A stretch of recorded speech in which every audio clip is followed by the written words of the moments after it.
kelebihan dan kekurangan skripsi yang dilakukan oleh senior kita yaitu Bang UGM. Untuk kelebihannya yang pertama yaitu penulis menguasai materi dengan baik, terbukti dengan lancarnya pemaparan konsep-konsep utama, data serta kesimpulan. Pada waktu menjelaskan landasan teori sampai temuan di lapangan, penulis tidak kesulitan dan bisa menjawab beberapa pertanyaan dari dosen kunci. Untuk yang kedua yaitu struktur yang terorganisir. Dari latar belakang masalah, tujuan penelitian, metodologi, hingga hasil dan kesimpulan tersusun dengan baik. Untuk yang ketiga, data yang relevan dan faktual. Data yang digunakan dalam skripsi diambil dari sumber-sumber terpercaya dan faktual. Yang keempat, penjelasan mudah dipahami. Penulis menjelaskan materi dengan bahasa yang sederhana dan mudah dipahami, terutama saat menjelaskan konsep yang kompleks seperti indikator kesejahteraan dan dampak sosial dari pengadaan tanah. Yang kelima yaitu manajemen waktu yang baik. Presentasi dilakukan sesuai dengan waktu yang diberikan. Untuk kekurangannya yaitu yang pertama, kurangnya visualisasi data yang memadai. Walaupun data yang dipaparkan relevan dan faktual, beberapa grafik atau tabel tidak ditampilkan dengan jelas atau terlalu padat sehingga perlu waktu untuk memahami. Yang kedua yaitu jawaban pertanyaan yang terbatas. Jawaban yang diberikan mahasiswa masih terlalu umum atau kurang dalam, terutama dalam menanggapi kritik atau pertanyaan terkait metodologi. Yang ketiga yaitu slide kurang interaktif. Walaupun slide sudah terstruktur, namun tampilannya terlalu sederhana dan tidak menarik secara visual. Yang keempat yaitu kurang penekanan pada poin utama. Presentasi terkesan melompat dari satu poin ke poin lain dan kurang penekanan pada hal-hal yang benar-benar penting.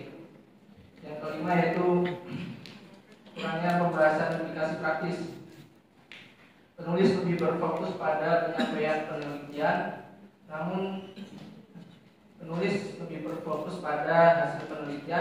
namun pembahasan mengenai aplikasi praktis masih kurang. Sekian dari saya kembalikan ke moderator.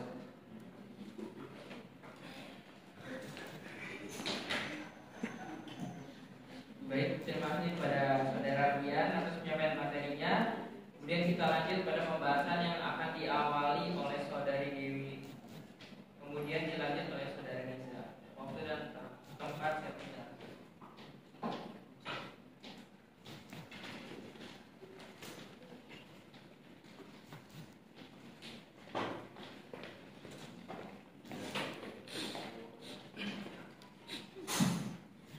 Assalamualaikum warahmatullahi wabarakatuh. Terima kasih waktu yang sudah diberikan kepada saya. Saya setuju tadi dengan penyaji dari kelemahan di poin yang kedua itu tentang pendekatan tidak memadai. Penulis di situ kan hanya yang disebutkan penyaji, penulis di situ hanya membahas tentang pendekatan ekonomi. Ada juga pendekatan sosial budaya, tetapi tidak bagaimana ditonjolkan oleh penulis. Sebaiknya di situ ditambahi sosial budayanya disampaikan, tetapi penulis kurang memahami sosial budaya di lokasi tersebut. Terima kasih.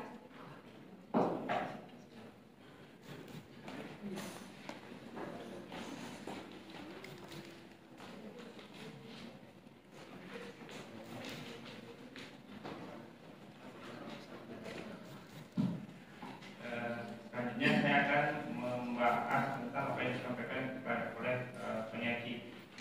Di sini dari poin keunggulan saya ada 3 poin yang saya setuju, yaitu pemahaman materi, terorganisir, dan penjelasan yang mudah dipahami.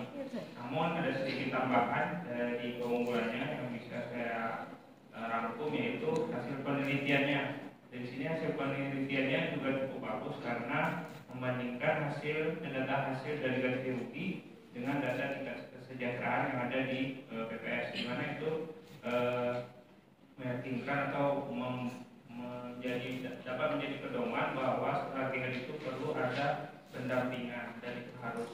Yang kedua itu tambahkan lagi penulis mampu bertanggung jawab atas metode yang dipilih. Di sini para dosen pembahas di video tersebut membahas tentang bertanya tentang teknik apa yang dipakai oleh saudara Willy BM itu, yang ditanya kenapa memilih teknik snowball daripada positive standard sampling. Di sini ia menjawab dengan baik bahwa teknik snowball itu lebih membantu kita untuk ketika keberadaan subjek tentunya tidak diketahui pasti yang memiliki kriteria yang diinginkan. Jadi teknik ini mengidentifikasi responden yang dimaksud sebagai sasaran penelitian melalui keterkaitan hubungan dalam satu jaringan. Dalam poin kelemahan, saya juga setuju dari pembahas dan penyaji, yaitu kurangnya pembahasan.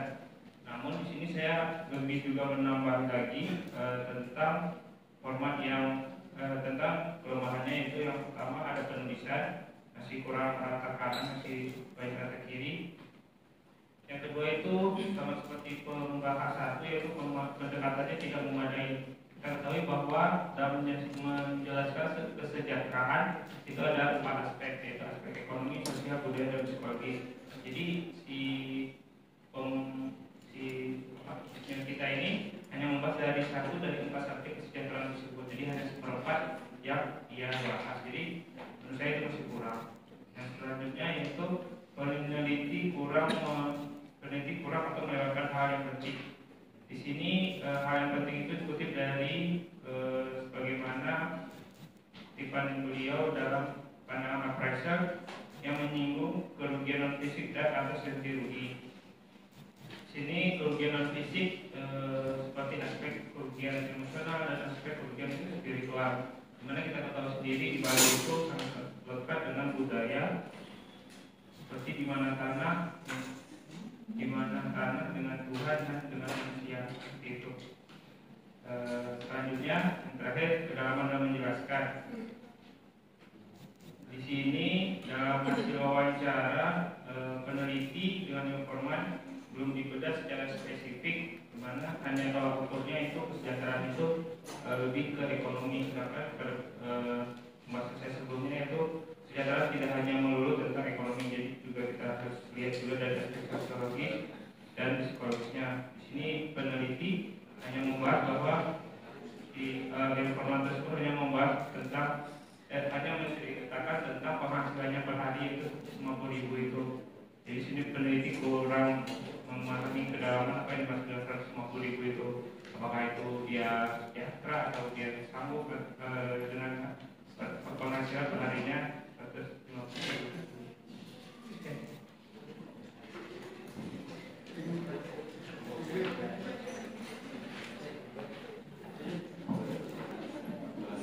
Terima kasih kepada Saudari Dewi dan Saudara Reza yang sudah bahas mengenai sesi kali ini. Kemudian selanjutnya tanggapan dari penyaji. Waktu dan tempat. Baik, terima kasih untuk pembahas 1 dan 2. Untuk pembahas 1 yaitu Dewi setuju dengan apa yang saya sampaikan di poin kelemahan yang kedua, yaitu di dalam skripsi tidak dapat dijawab dengan menggunakan pendekatan ekonomi saja, tapi penelitian harus menggunakan sosial budayanya.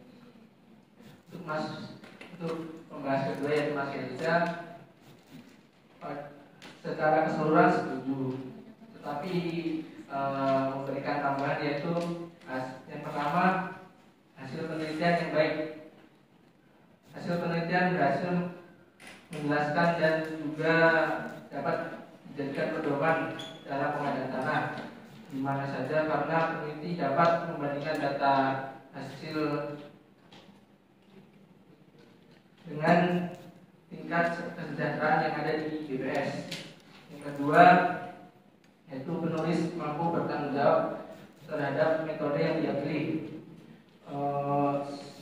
Penulis memilih teknik snowball dibandingkan dengan teknik purposive random sampling dan bisa menjelaskan alasannya mengapa memilih metode tersebut.